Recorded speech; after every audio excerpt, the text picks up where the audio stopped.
आप सबको मेरा प्यार भरा नमस्कार। मैं अनंत किशोर प्रसाद।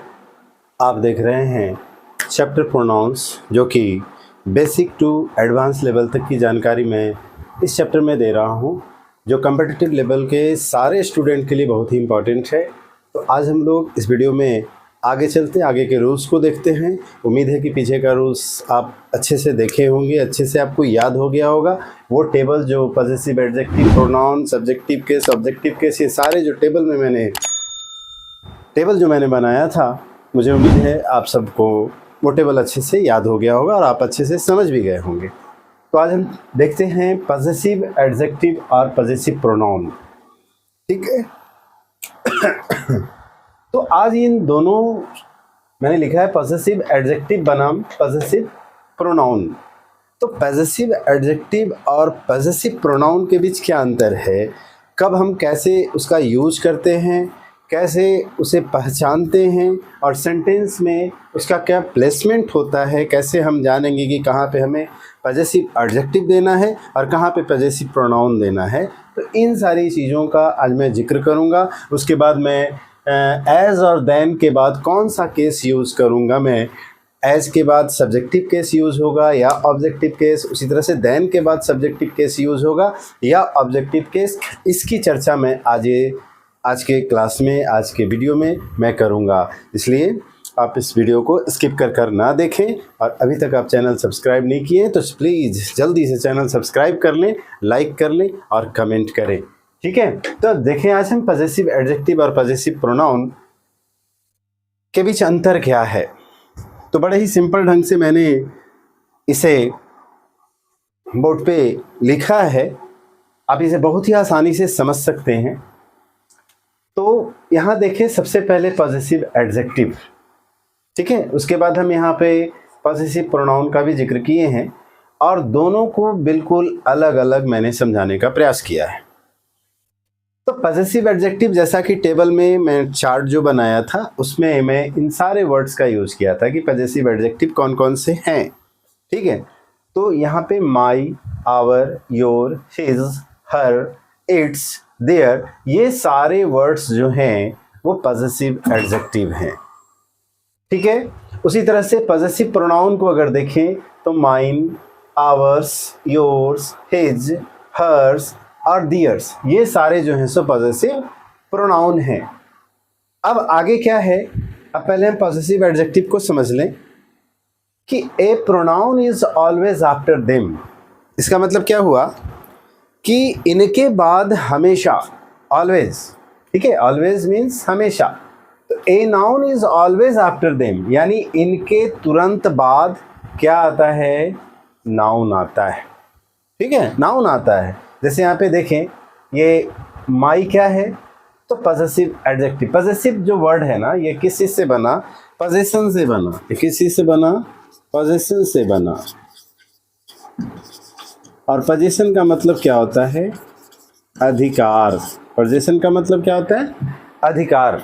यानी जब किसी वस्तु पे, किसी भी चीज़ पे जब हम अपना अधिकार जताने लगते हैं या अधिकार जताना होता है, तब हम वहाँ पे क्या करते हैं, पॉजेसिव एडजेक्टिव का यूज करते हैं। यानी इन सारे वर्ड्स का यूज करते हैं। या तो माई बोलते हैं, नहीं तो अवर बोलते हैं, नहीं तो योर बोलते हैं, नहीं तो हिज बोलते हैं, हर बोलते हैं, इट्स बोलते हैं या फिर दियर बोलते हैं। सिर्फ इन्हीं वर्ड्स का हम अपना किसी भी वस्तु पे अधिकार दिखाने के लिए यूज करते हैं।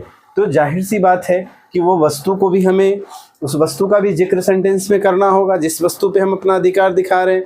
और ठीक है, और जिस वर्ड से अधिकार दिखा रहे हैं वो वर्ड जो होता है मेरा पॉजेसिव एडजेक्टिव होता है। ठीक है। यहाँ बैग है तो माई बैग, माई बैग मतलब क्या, मेरा बैग।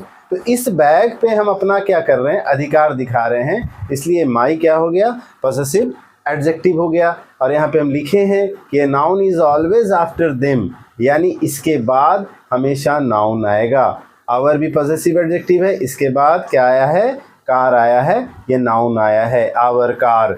यहाँ योर भी पॉजेसिव एडजेक्टिव है, इसलिए इसके तुरंत बाद क्या आया है, नाउन। यानी बैग, कार, हाउस, ये सब क्या है, नाउन है। क्लियर है। अब यहाँ पे ये तो बहुत ही आसान था, सिंपल था समझना। ठीक है, अब हम इसको समझ ले पॉसेसिव प्रोनाउन, उसके बाद फिर दोनों को हम एग्जाम्पल के माध्यम से समझेंगे कि कैसे हम सेंटेंस से एरर पकड़ेंगे। ठीक है, उसी तरह से हम पॉसेसिव प्रोनाउन में अगर देखें तो mine, ours, yours, his, hers और दियर्स, ये सारे जो हैं सो पॉसेसिव क्या हैं, पॉसेसिव प्रोनाउन हैं। और इसमें हमने क्या लिखा कि a noun is not used after them, यानी इसके बाद, यानी जहाँ पे पॉसेसिव प्रोनाउन का यूज होगा उसके बाद जो है सो नाउन नहीं आता है, noun is not used, noun का यूज नहीं किया जाता है। जैसे माइन है, माइन क्या है, पॉसेसिव प्रोनाउन है। आवर्स क्या है, पॉसेसिव प्रोनाउंस है। योर्स क्या है, पॉसेसिव प्रोनाउंस है। ठीक है, तो मैंने यहाँ पे एक फार्मूला की तरह लिख दिया है कि पॉसेसिव प्रोनाउन जो बनता है वो पॉसेसिव एडजेक्टिव और नाउन को मिलाकर बनता है, यानी इसमें एडजेक्टिव भी, एडजेक्टिव और प्लस नाउन जो है सो इंक्लूड रहता है। ठीक है, तो माइन जो है सो क्या बना, माई और प्लस नाउन से बना। तो यानी कोई ना कोई नाउन है, ये जो भी पॉसेसिव प्रोनाउन हम लिख रहे हैं इसमें नाउन, कोई ना कोई नाउन जो है सो इंक्लूड है। ठीक है, आवर्स लिख रहे हैं तो इसमें भी एडजेक्टिव प्लस नाउन हमारा जो है सो क्या है, इंक्लूड है। क्योंकि आवर्स है तो आवर्स जो है सो, आवर्स का पॉसेसिव एडजेक्टिव क्या होता है, आवर होता है, और इसके साथ क्या रहेगा, नाउन। अब जब दोनों को हमको मिलाकर एक वर्ड लिखना होगा तो हम क्या लिखेंगे, आवर्स। आवर्स क्या होता है, तो पॉसेसिव प्रोनाउन होता है। उसी तरह से योर्स है तो योर्स का पॉसेसिव एडजेक्टिव क्या हो जाएगा, तो योर हो जाएगा। योर क्या है, पॉसेसिव एडजेक्टिव है। ठीक है, और ये नाउन है।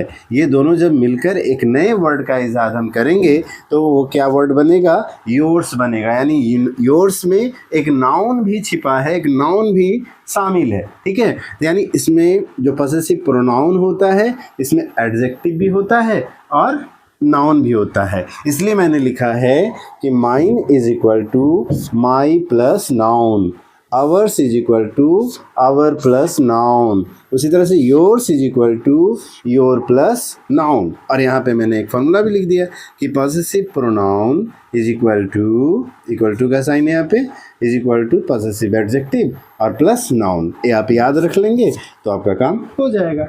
अब हम सेंटेंस में देखते हैं। अब आप इस सेंटेंस को बताएं कि ये सेंटेंस सही है या गलत है।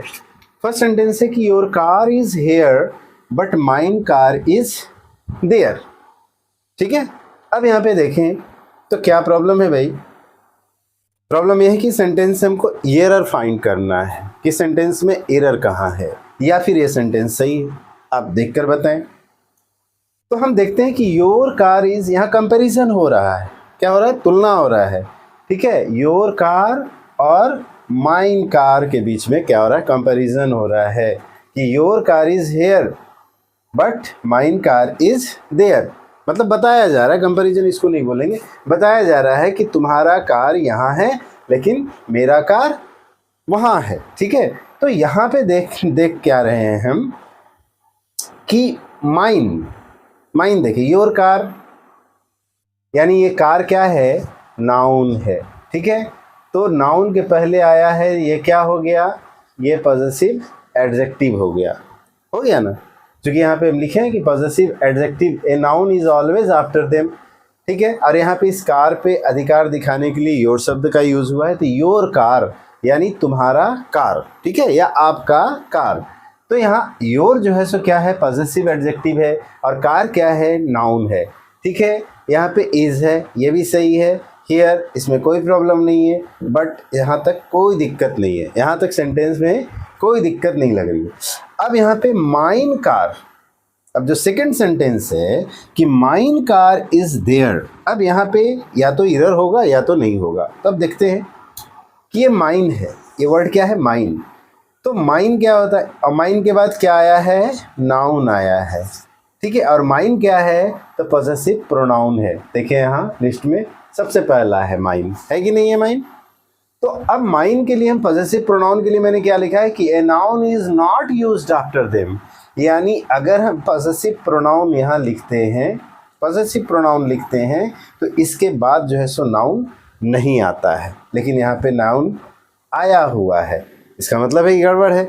यानी माइन में क्या होता है, माइन इज इक्वल टू क्या, माई प्लस नाउन, है ना, माई प्लस नाउन, यानी इसमें नाउन ऑलरेडी है। तो जब एक नाउन ऑलरेडी इसमें है तो दूसरे नाउन की तो आवश्यकता है नहीं, ठीक है। तो यानी ये कार यहाँ पे क्या हो जाएगा, गलत होगा, कार तो वहाँ होगा ही नहीं। अब रही बात सिर्फ माइन की, कि माइन इज देयर, तो your car is here but mine is there. तो यहाँ पे माइन होगा कि नहीं होगा, अब ये सोचना है, ठीक है।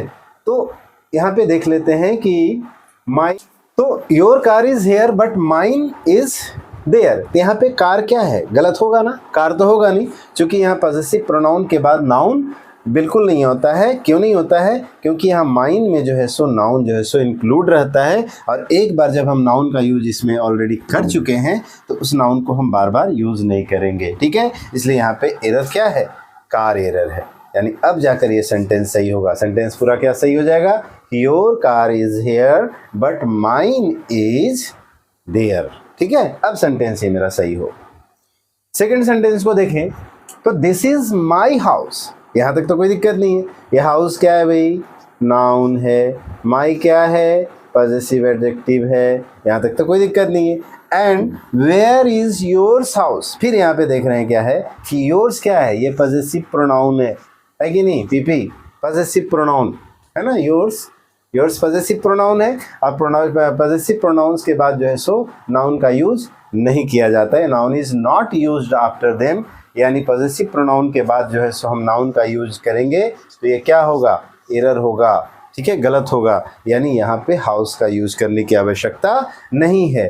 तो इस सेंटेंस मेरा सही क्या हो जाएगा कि this is my house and where is yours, सिर्फ वेयर इज योर्स हो जाएगा, यहाँ पे साइन ऑफ इंटरोगेशन हो जाएगा, ठीक है। यहाँ पे हाउस का यूज सिर्फ नहीं होगा, सेंटेंस में क्या हो जाएगा कि दिस इज माई हाउस, ये देख ले रहे हैं, यहाँ तो बिल्कुल सही है क्योंकि यहाँ पॉजेसिव एडजेक्टिव है और उसके बाद यहाँ पे अधिकार दिखाने, इस घर पे अधिकार दिखाने के लिए माई शब्द का यूज हुआ है, तो ये पॉजेसिव एडजेक्टिव है और इसके बाद जो नाउन आया है ये बिल्कुल सही है। And where is yours house हम यहाँ पे लिख रहे हैं, और योर्स, जबकि योर्स जो वर्ड है इसमें योर प्लस नाउन इंक्लूड है, तो जब योर प्लस नाउन एक नाउन इंक्लूड है तब यहाँ पे हमको हाउस देने की आवश्यकता नहीं है।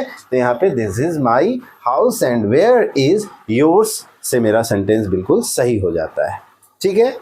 उम्मीद है आपको ये अच्छे से अब समझ में आ गया होगा कि पॉजेसिव एडजेक्टिव और पॉजेसिव प्रोनाउन के बीच क्या अंतर होता है, ठीक है। अब हम आगे चलते हैं, एज और दैन, ये दो वर्ड है और ये दोनों वर्ड का यूज जो है सो कंपैरिजन के लिए किया जाता है, कंपैरिजन के लिए किया जाता है, तुलना करने के लिए, ठीक है। जब दो या दो से अधिक चीज़ की हम तुलना करते हैं ना, कंपैरिजन करते हैं, तब हम एज और दैन का यूज करते हैं। तो अब रही बात कि एज के बाद जब हमें केस का यूज करने की ज़रूरत होगी तो हम कौन सा केस यूज करेंगे, और दैन के बाद किस केस की ज़रूरत होगी हमें यूज करने की, सब्जेक्टिव केस की या ऑब्जेक्टिव केस की।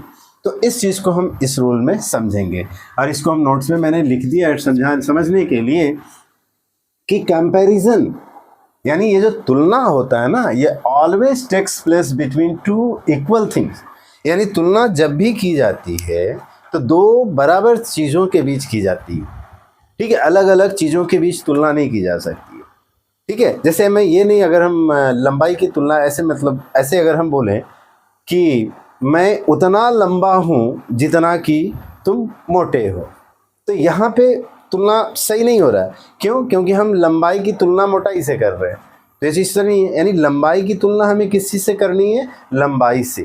मोटाई की तुलना किस चीज़ से करनी है, मोटाई से, ठीक है। अमीरी की तुलना किस चीज़ से करनी है, अमीरी से, ओके। तो यहाँ पे इसलिए मैंने लिखा है कि comparison always takes place between two equal things. यहाँ ये ध्यान देना है कि कंपैरिजन हमें किस चीज़ का करना है, टू इक्वल थिंग्स का करना है।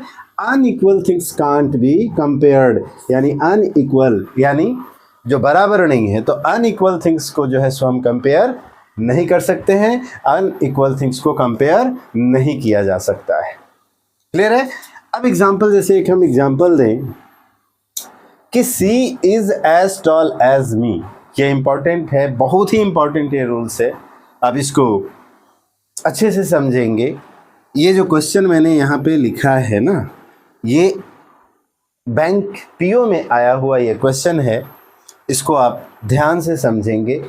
ये क्वेश्चन जो है सो बिल्कुल इस रूल पे आधारित है, ठीक है। हम हमेशा एक क्वेश्चन जो है सो एक एग्जाम्पल में 2 एग्जाम्पल में ऐसा देता हूँ जो किसी न किसी एग्ज़ाम में वो आया हुआ होता है। तो आज का ये एग्जाम्पल यहाँ पर ये है, ठीक है।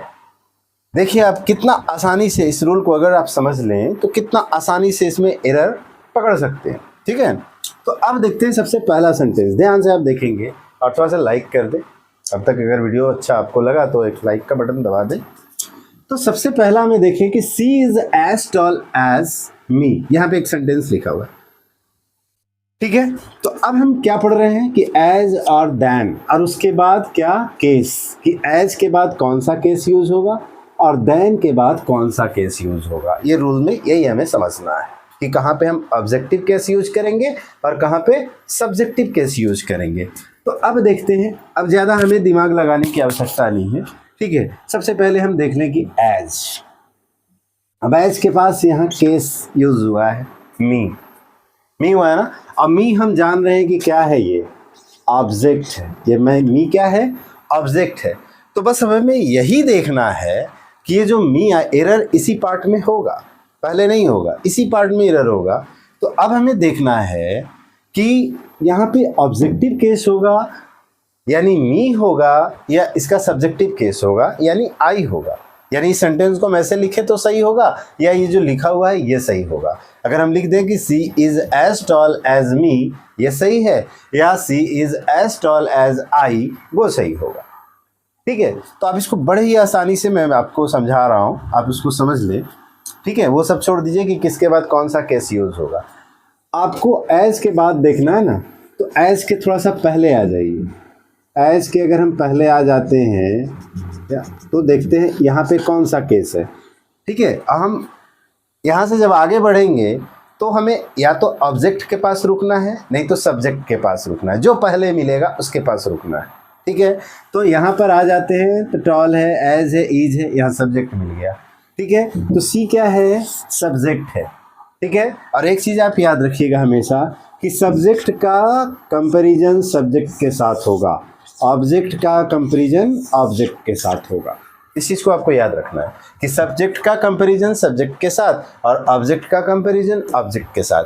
तो यहाँ पे सी क्या है, सी क्या है, तो स्पष्ट है कि ये सब्जेक्ट है, यानी ये सब्जेक्टिव केस है, ठीक है। क्योंकि सब्जेक्ट वर्ब वाला हम एग्रीमेंट पर ध्यान दें कि अगर सेंटेंस में वर्ब आया है तो उसके साथ सब्जेक्ट आएगा ही आएगा, अगर सेंटेंस में सब्जेक्ट आया है तो उसके साथ वर्ब आएगा ही आएगा। तो जब ये सब्जेक्ट है तो देख रहे हैं कि इसके साथ वर्ब आया ही है, इसका मतलब है कि सी क्या है, सब्जेक्ट है, यानी सब्जेक्टिव केस है, ठीक है। तो यहाँ पे मी क्या है, ऑब्जेक्टिव केस है। तो सब्जेक्टिव केस का कंपैरिजन हम ऑब्जेक्टिव केस के साथ नहीं कर सकते हैं इसके अनुसार, क्योंकि सब्जेक्टिव केस का कंपैरिजन किसके साथ, सब्जेक्टिव केस के साथ। तो यहाँ पे सी सब्जेक्टिव केस है और मी जो है सो ऑब्जेक्टिव केस है। तो इसका मतलब है कि ये मी यहाँ पे क्या है, गलत है, यहाँ पे क्या होना चाहिए, आई होना चाहिए। तब मेरा ये सेंटेंस बिल्कुल सही हो जाएगा, क्योंकि सी भी सब्जेक्टिव केस और आई भी सब्जेक्टिव केस। क्लियर है? बहुत सारे एग्जाम्पल है, आपको एकदम क्लियर हो जाएगा। सेकंड एग्जाम्पल में देखते हैं कि she is better than me. अब यहाँ पे देखते हैं कि देन वर्ड आ गया, हम चूंकि एज और देन ही पढ़ रहे हैं कि एज और देन के बाद कौन सा केस का हम यूज करेंगे। तो अब देन देखते हैं, और देन के बाद यहाँ कौन सा केस यूज हुआ है, ऑब्जेक्टिव केस यूज हुआ है, क्योंकि मी ऑब्जेक्टिव केस है, ठीक है। वो टेबल आप बिल्कुल याद कर लें, क्योंकि उसके बिना कुछ भी काम नहीं चलने वाला। तो यहाँ मी क्या है, ऑब्जेक्टिव केस है। तो हमने जिस तरह से एज में आगे इधर पीछे की ओर बढ़े, देन के पहले भी हम आगे बढ़ेंगे, और ऐसे बढ़ते बढ़ते देख रहे हैं यहाँ क्या है, सी है, और सी क्या है, सब्जेक्टिव केस है, ठीक है। तो सब्जेक्टिव केस है, इसका मतलब है कि यहाँ भी मी जो है सो गलत है, यहाँ पे क्या होना चाहिए, आई होना चाहिए। तो सी इज़ बेटर देन आई, देखने में बिल्कुल सही लगता है कि सी इज़ बेटर देन मी, सुनने में भी अच्छा लग रहा है, इसमें एरर है ही नहीं, ठीक है। लेकिन हम नियमतः ग्रामेटिकली अगर देखें तो इसमें एरर है, ये दोनों सेंटेंस में मी का यूज़ नहीं होगा, ऑब्जेक्टिव केस का यूज़ नहीं होगा, क्योंकि यहाँ पे जो है सो सब्जेक्ट की तुलना हम सब्जेक्ट कैसे कर सकते हैं, सब्जेक्टिव केस की तुलना सब्जेक्टिव केस के साथ करेंगे, इसलिए यहाँ पे ऑब्जेक्टिव केस नहीं होगा, दोनों में आई वर्ड यूज़ होगा, यानी दोनों में सब्जेक्टिव केस यूज होगा। क्लियर है। अब थोड़ा सा बड़ा सेंटेंस को देखते हैं कि though she appears taller but she is just an inch taller than me. अब यहाँ पे भी देखते हैं कि देन, हमें सिर्फ इसी पे ध्यान देना है कि सेंटेंस में कहाँ पे एज है और कहाँ पे देन है, ठीक है। तो यहाँ पे सेंटेंस में देख रहे हैं कि यहाँ पे देन का यूज हुआ है, ठीक है। अब देन का यूज हुआ है और इसके बाद यहाँ देख रहे हैं कि ये क्या है, मी ऑब्जेक्टिव केस है, मी क्या है, ऑब्जेक्टिव केस है, ठीक है। तो यहाँ पे मी होगा कि नहीं होगा, तो अब हम यहाँ से देन से आगे की ओर बढ़ते हैं, सॉरी पीछे की ओर बढ़ते हैं। तो देन से अगर आगे ऐसे बढ़ रहे हैं, बढ़ते बढ़ते बढ़ते बढ़ते बढ़ते बढ़ते यहाँ पे आ जा रहे हैं, तो फिर यहाँ पे हमें क्या मिल रहा है, सी मिल रहा है। सबसे पहले ऑब्जेक्ट तो मिला नहीं, क्या मिला, सब्जेक्ट मिला, क्योंकि इसके साथ वर्ब भी है, इसके साथ यहाँ इज क्या है, वर्ब भी है, तो यहाँ सी मिला। तो देन के पहले जो है सो सब्जेक्ट और ऑब्जेक्ट में सबसे पहले सब्जेक्ट मिला, यानी ये सब्जेक्टिव केस है। तो सब्जेक्टिव केस की तुलना जो है सो हम सब्जेक्टिव केस के साथ करेंगे ना, और मी तो ऑब्जेक्टिव केस है, इसलिए यहाँ मी के जगह पे क्या होना चाहिए, आई होना चाहिए, ठीक है। यानी ये सेंटेंस सही होगा कि she is just an inch taller than I.